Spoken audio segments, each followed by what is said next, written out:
Have you ever noticed a house while it's being built, before the walls go up and the paint is applied? It looks completely different from the cozy homes we're used to seeing.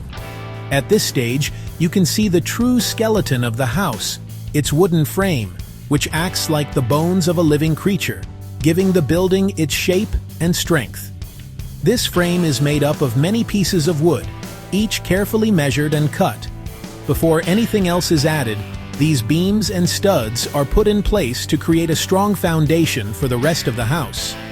It's like a giant puzzle, where every piece has a purpose. Each piece of wood, from the smallest stud to the largest beam, has a specific job to do.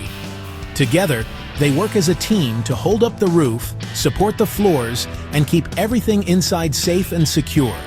The vertical studs are like the leg bones in your body, standing tall and supporting the weight of everything above them, from the upper floors to the roof itself. Meanwhile, the big horizontal beams are the heavy lifters. They stretch across wide spaces, allowing for open rooms and large windows, and make sure the house doesn't sag or collapse. But building a house isn't just about putting wood together. Structural engineers design this complex puzzle, using math and science to make sure every single piece is strong enough for its job. They carefully calculate how much weight the house must support, from heavy furniture to people moving around, and even the weight of snow piling up on the roof in winter. Based on these calculations, they decide the exact size and placement of every beam and stud, making sure nothing is left to chance. Thanks to the expertise of builders and engineers, a simple pile of lumber is transformed into a safe, sturdy home. A place where families can live, laugh, and make memories for many years to come. Let's zoom in on those beams. At first glance, they might look solid and unyielding, but there's a fascinating world of physics at play inside every piece of wood. When a beam holds up weight, it bends. Just a little, but enough to matter. Even the strongest wood flexes under pressure, and that tiny movement can make a big difference in how a structure performs. The top of the beam gets squished, which we call compression, while the bottom stretches out, creating tension. These two forces are always in a tug of war, shaping how the beam reacts. Try bending a pool noodle. The top wrinkles, the bottom stretches. It's a simple way to see the same forces that act on massive wooden beams, just on a smaller, squishier scale. That's exactly what happens in a real beam. The same principles apply, whether it's a toy or a timber supporting a house. Wood is great at handling compression, but weaker in tension, so beams usually fail at the bottom first. That's why you'll often see cracks or breaks start underneath, where the tension is greatest. Engineers use this knowledge to choose the right wood, size, and reinforcements, making beams strong where it matters most. They might add metal plates or select special lumber to boost strength and safety. Understanding these invisible forces lets us build smarter, safer structures. It's the secret behind every bridge, house, and skyscraper that stands tall and strong. Every strong building starts with mastering the science of bending.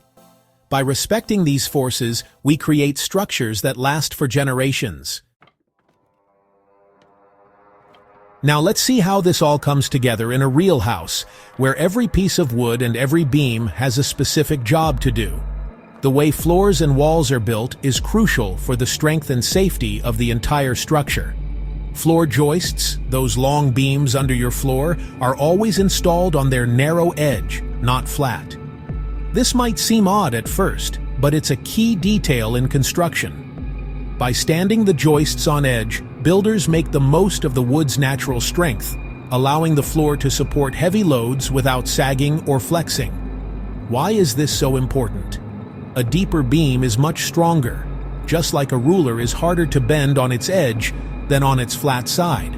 This principle helps floors stay solid and stable, even when supporting furniture, people, and everything else in a busy home. This extra depth gives the beam more resistance to bending, which means it can safely support everything above it.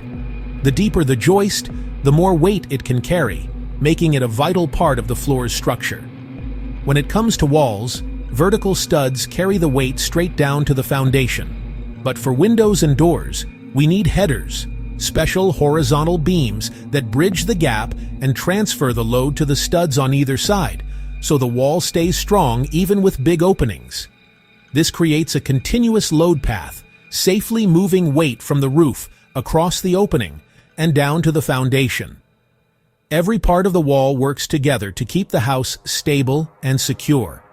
For especially large openings like garage doors or wide windows, builders use engineered beams made from layers of wood or other materials. These beams are designed for extra strength, allowing for bigger, more open spaces without compromising safety. Thanks to smart engineering and careful planning, modern homes can have open floor plans and huge windows, letting in plenty of light and creating beautiful, airy spaces, all while keeping the structure safe and sound for years to come. Ready to build your own structure? Remember these 3 rules. Find the load path, maximize beam depth, and reinforce the bottom against tension. Always think about where the weight goes and how your materials carry it to the ground. Stand your beams tall for strength and add extra support to the bottom edge if you can. These principles work for popsicle sticks, cardboard, or skyscrapers. Experiment, test, and learn from every design. Failure is just a step toward building better. By understanding compression and tension, you're thinking like an engineer. Now go build something amazing.